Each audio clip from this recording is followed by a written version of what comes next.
లాస్ట్కి వచ్చేసింది ఫ్రెండ్స్ బూరెలు వేయడం అనేది. చాలా చిన్ననాటి జ్ఞాపకం ఒకసారి గుర్తుకొచ్చింది. చిన్న పాత్రల్లో వంట చేసుకుంటే ఎలా ఉంటుందని ఆలోచన వచ్చింది. ఆలోచన రావడంతోనే వెంటనే మనం దాన్ని ఆచరణలో పెట్టేస్తున్నాను. చిన్న దాంట్లో చాలా అంటే చాలా చిన్న ముక్కట్లో బూరెలు వేయడం స్టార్ట్ చేశాను.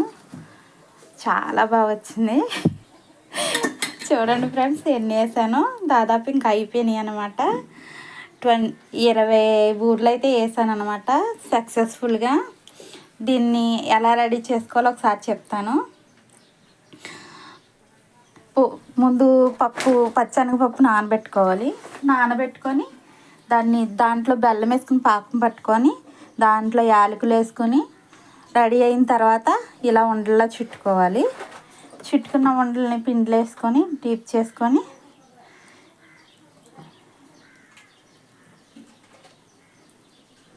ఇలా ఆయిల్ వేసుకోవడమే ఫ్రెండ్. చూసారా ఫ్రెండ్ ఎంత బాగా వచ్చినాయో, ఎక్కడ తోకల్లాగా కానీ ఏమీ రాకుండా బూరెలు చాలా రౌండ్గా చాలా బాగా వచ్చినాయి ఫ్రెండ్స్. అలాగే చిన్ననాటి మెమరీ కూడా గుర్తొచ్చింది. మేము చిన్నప్పుడు ఇలాగే చిన్న చిన్న వంటలు వచ్చి రానట్టు పిల్లలందరం కలిసి చేసేవాళ్ళం. చేసుకొని అరిటాకులు లాంటి దాంట్లో వేసుకొని మా అమ్మగారిని చాలా విసిగిస్తూ, కొంచెం రైస్ ఇవ్వమ్మా, కొంచెం ఈ చారు పెట్టమ్మా అని చెప్పి మా అమ్మగారిని విసిగించేసి ఏదోలాగా చేయించుకొని పిల్లలందరం కలిసి కూర్చుని తినేవాళ్ళం అనమాట.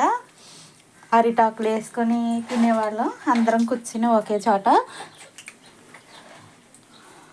చాలా అంటే చాలా మంచి మెమరీస్ అనమాట చిన్నప్పుడు. ఏమున్నా లేకపోయినా అందరం కలిసిమెలిసి ఉంటే అదో సంతోషం. ఇప్పుడు పిల్లలకి అదైతే లేదు. ఎంతసేపు ఫోన్లు చూడడం, టీవీ చూడడం ఇవే సరిపోతున్నాయి. అలాంటి జ్ఞాపకాలు లేవు. ఆడుకునే అంత ఖాళీ కూడా పిల్లలకి ఉండట్లేదు ఇప్పుడు, ఈ జనరేషన్ పిల్లలకి. ఎందుకంటే స్కూల్కి వెళ్ళడం రావడం యాంత్రిక జీవనం అయిపోయింది. అసలు ఎక్కడ ఖాళీ ప్లేస్లు కానీ ఏం కానీ ఇప్పుడు ఉండట్లేదు. కొంచెం ప్లేస్ ఉన్నా అక్కడ ఏదో ఒకటి కట్టేస్తున్నారు. ఇదివరకు అయితే మా పొలాల్లోకి వెళ్ళి జీడి మామిడి పళ్ళు తెచ్చుకోవడం. మీకు ఎంతమందికి తెలుసు ఫ్రెండ్, జీడి మామిడి పళ్ళుని మా తాతయ్య గారు అయితే ఈ తాటాకుతోనూ తాళ్ళలాగా చేసి దానికి జీడి మామిడి పళ్ళు గుచ్చి ఇంటికి తీసుకొచ్చేవారు. మేము తాతయ్య గారితో పాటు మేము వెళ్ళేవాళ్ళం. వెళ్తే ముంజులు కొట్టి పెట్టేవారు. నాకు ముంజులు తినటం రాదని చెప్పి మా తాతయ్య గారు తీసి ఒక బౌల్ లాంటి దాంట్లో వేసి పైన కొబ్బరి లాంటిది కూడా తీసేసి తినమని ఇచ్చేవారు. నేనంటే అంత ఇష్టం అనమాట మా తాతయ్య గారికి. నన్ను చాలా అంటే చాలా బాగా చూసుకునేవారు మా తాతయ్య గారు వాళ్ళు. నేను అందరికీ ఇష్టం. ఎందుకంటే ఇంట్లో నేనే ఫస్ట్ మనవరాలిని కాబట్టి నేనంటే అందరికీ ఇష్టం అనమాట.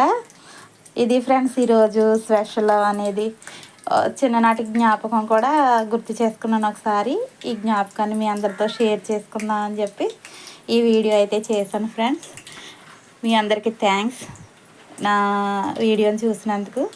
Please like and subscribe my channel. PJ వంటల్ని సబ్స్క్రైబ్ చేసుకోండి ఫ్రెండ్స్. ప్లీజ్ నాకు సపోర్ట్ చేయండి. ఈ కొత్త సంవత్సరం మీ అందరికీ బాగుండాలని, మీ అందరూ ఆయురారోగ్యాలతో ఉండాలని మనస్ఫూర్తిగా భగవంతుని కోరుకుంటున్నాను. ఉగాది శుభాకాంక్షలు. ఇవి మీకోసమే చేశాను ఫ్రెండ్స్. బూరెలు ట్రై చేయండి, టేస్ట్ చేయండి, కామెంట్ పెట్టండి. Okay friends, please subscribe my channel. Bye friends.